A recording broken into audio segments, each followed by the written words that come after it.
नियति नियति या यूं कहें लिखा भाग्य। हाँ, शायद लोग मेरी बातों पे यकीन ना करें, पर कहीं ना कहीं नियति ये यकीन करा देती है कि वो मौजूद है। अब देखिए ना, शैले और अनाया आखिरी बार पठानकोट रेलवे स्टेशन पर मिले थे। यहाँ अनाया अपने माता पिता के साथ छुट्टी मनाने आई थी और शैले अपनी माँ को समझाने आया ताकि वो उनके पिता के साथ अलग ना हो।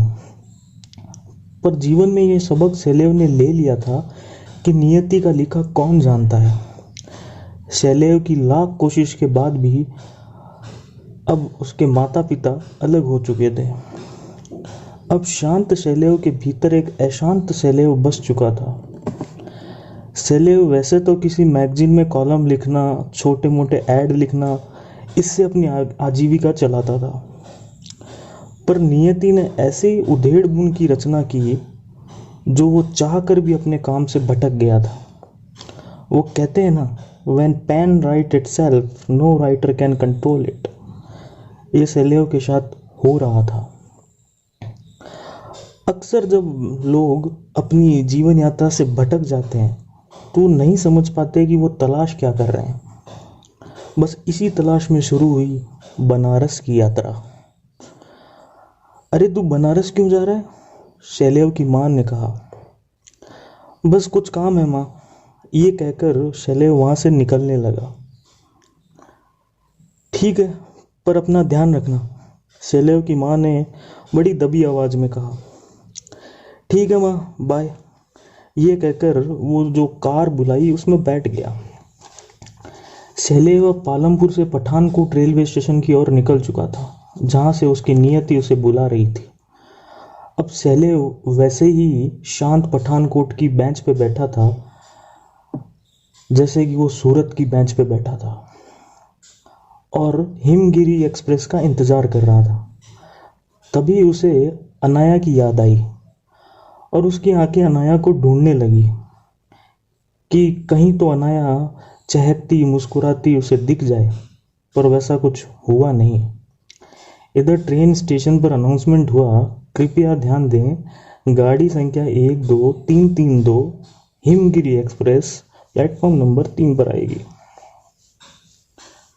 अब ट्रेन आ चुकी थी और शैलेव को लगा शायद जब वो ट्रेन में बैठेगा तो अनाया नॉन स्टॉप हावड़ा की तरह बोलती भी आएगी, पर नियति में क्या लिखा है कौन जानता है। और नियति में ये यात्रा शैलेव को अकेले ही करनी थी। रात के कुछ 1 बजे थे और शैलेव थक चुका था। वो ट्रेन में बैठ कुछ देर किताब पढ़ा और सो गया। जब सुबह नींद खुली तब बरेली आ चुका था। उसने वहाँ चाय नाश्ता किया और फिर अपनी किताब में गुम हो गया और यूं ही तना सफ़र में नियति ने उसे बनारस पहुंचा दिया। शैलेव उतरते ही अपने होटल जो गंगा घाट के पास में था वहाँ जाने के लिए रिक्शा वाले को पूछा, भैया अपना राम होटल चलोगे? काहे नहीं चलेंगे बाबूजी, रिक्शा वाले ने बिल्कुल बनारसी अंदाज में बोला।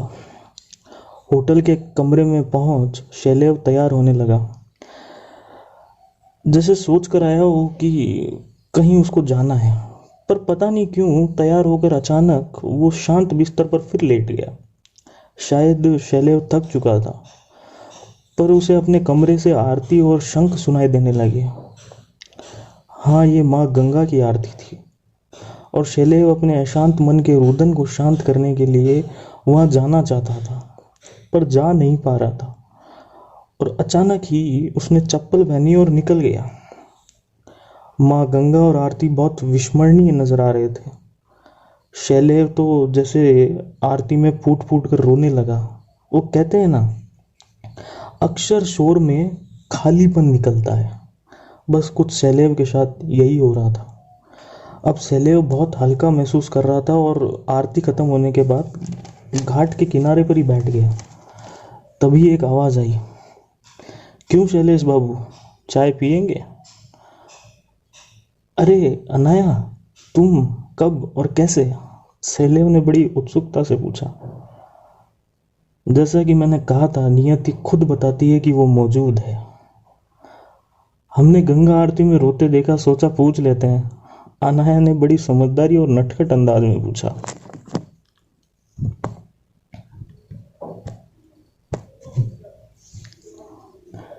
अनाया जानती थी कि उसके माता पिता अलग हो रहे हैं और वो खुश नहीं है।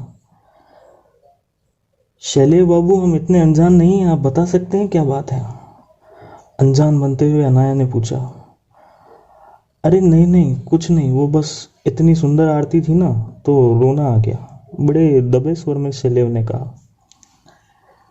कोई बात नहीं शैलेव बाबू, चाय पियो, वैसे भी आपकी चाय उधार थी हम पे, अनाया ने बड़े मजाक के अंदाज में कहा और दोनों हंस पड़े।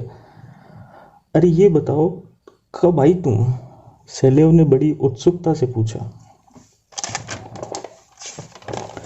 जी हम तो 2 दिन पहले ही आ गए थे दोस्तों के साथ, वो छुट्टियां खत्म होने वाली थी तो सोचा घूम आते हैं।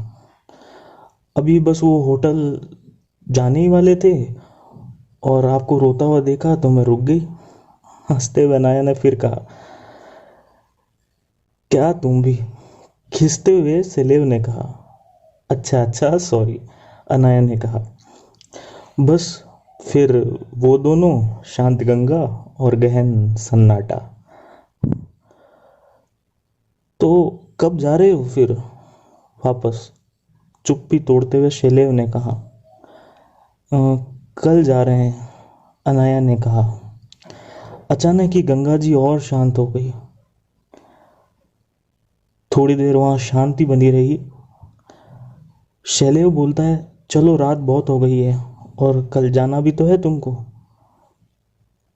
शैलेव ने यह बहुत भारी स्वर में कहा।